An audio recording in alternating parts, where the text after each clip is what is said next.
25. September 1066, England. The British caught the Vikings off guard at York.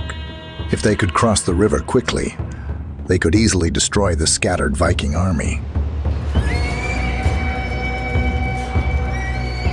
However, a warrior standing in front of them at Stamford Bridge would make their job very difficult. This crazy Viking who killed the soldiers coming towards him one by one helped the enemy to slow down and his friends in the camp area to gather. The British had neutralized him after a long struggle, but they had also lost 40 soldiers. Yes, at that time, there was only one warrior, skilled enough to act so bravely and kill 40 people at the same time. The berserker. The berserkers not only caused trouble for the English, but also crushed anyone who stood in their way across a vast region, reaching the shores of the Mediterranean, and thus paving the way for the famous Viking Age to begin. Well, what were the features that made the berserkers who had become the nightmare of all of Europe invincible? Let's follow these relentless warriors together and discover the secrets behind their success.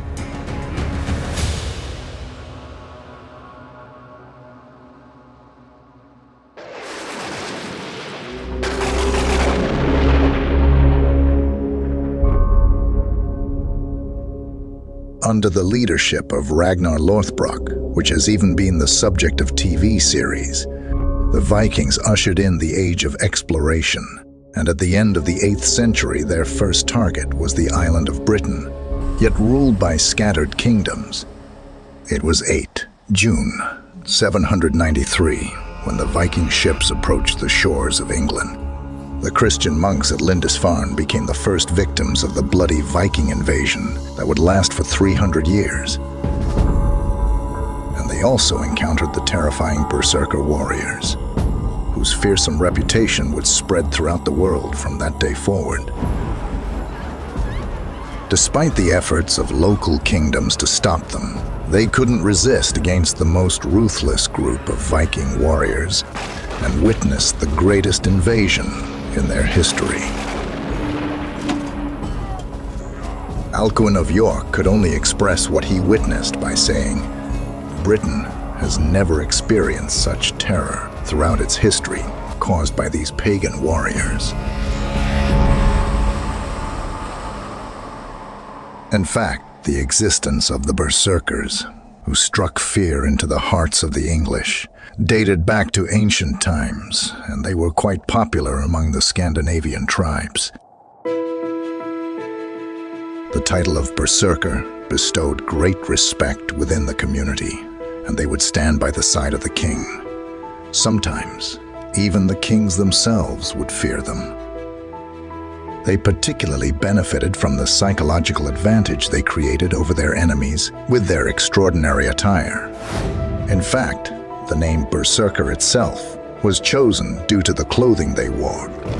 Berserker is derived from the combination of the words beer, meaning bear, and serk, meaning shirt or tunic. So, it translates to one who wears a bear shirt. These warriors identified with wolves and bears actually fought unarmored, wearing wild animal skins on the battlefield. With their axes of about 2 meters in length, they would only think of attack and never wait in a defensive position.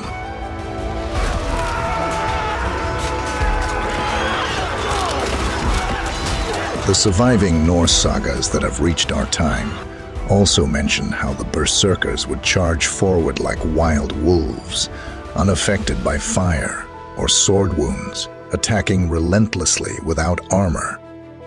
They used the term berserker rage to describe this ferocious assault. In fact, a similar expression became ingrained in English, with the phrase going berserk being used to mean going insane or losing control.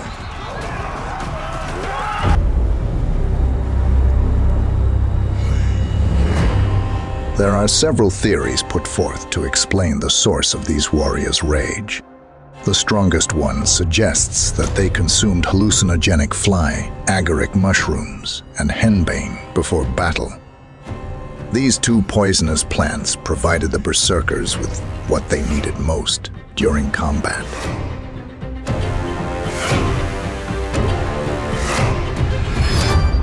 Pure fury and courage. According to the historical sources describing the Viking Wars, the berserkers were so overwhelmed by the effect of fly, agaric, and henbane that they could not distinguish between their enemy soldiers and their friends, and they killed anyone who came in their way. Since they did not feel tired, their energy would never decrease, and they could fight against 15-20 people alone and neutralize them all.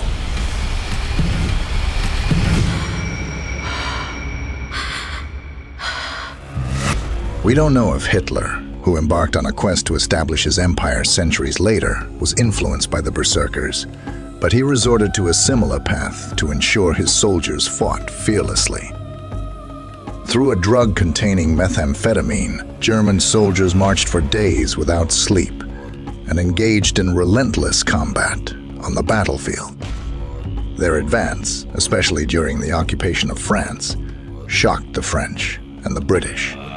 The British, experiencing a similar astonishment at two different points in time, would go down in history as the only nation to have encountered such a phenomenon.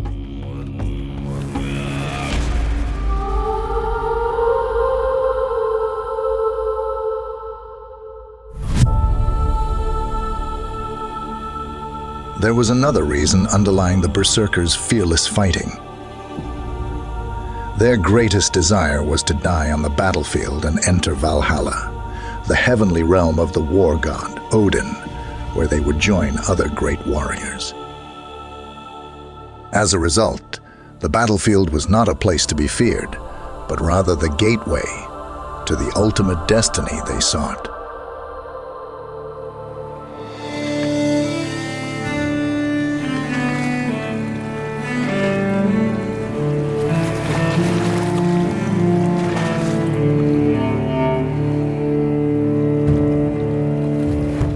From what we have described so far, it should not be inferred that the berserkers were only skilled warriors due to their religious beliefs and drug use. They were the elite forces of the Vikings, and no other military class in the Scandinavian lands could wield weapons as flawlessly as they did. Moreover, a Viking who aspired to become a berserker had to challenge an existing berserker, or accept a challenge without hesitation. If they won the duel, they could join the ranks of these elite warriors. However, if they lost, they most likely would lose their lives. What is intriguing is women were also allowed to participate in this test. And in fact, the last known berserker was a woman named Freydis. While these formidable warriors provided significant advantages to the Vikings during times of war, they also had the potential to become a danger during times of peace. Vikings would spend their summers engaging in plundering, while their winters were spent in their villages. As a result, the berserkers would fall into a spiritual void, leading to episodes of nervous breakdowns fueled by pent-up anger. In such instances, in order to avoid harming those around them, they would attack trees or go to the shore and attempt to calm their rage by moving massive rocks from their places. Those who couldn't maintain their composure and disturbed the peace or committed murder faced exiled or be sentenced to death, depending on the severity of their crimes. To ensure they didn't miss out on berserkers' incredible contributions on the battlefield, Viking societies managed to handle their dangerous aspects for a long time. However, after establishing relations with the English society, the Vikings converted to Christianity and began to disdain anything related to pagan beliefs. Leading the way were the berserkers.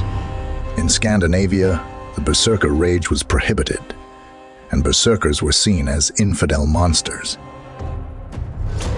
In fact, the epics written during this period portrayed them as foolish tyrants who needed to be eliminated.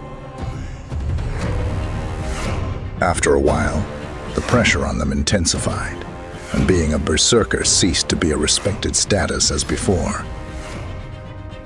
Thus, the end came for these feared warriors who instilled fear across Europe for 300 years.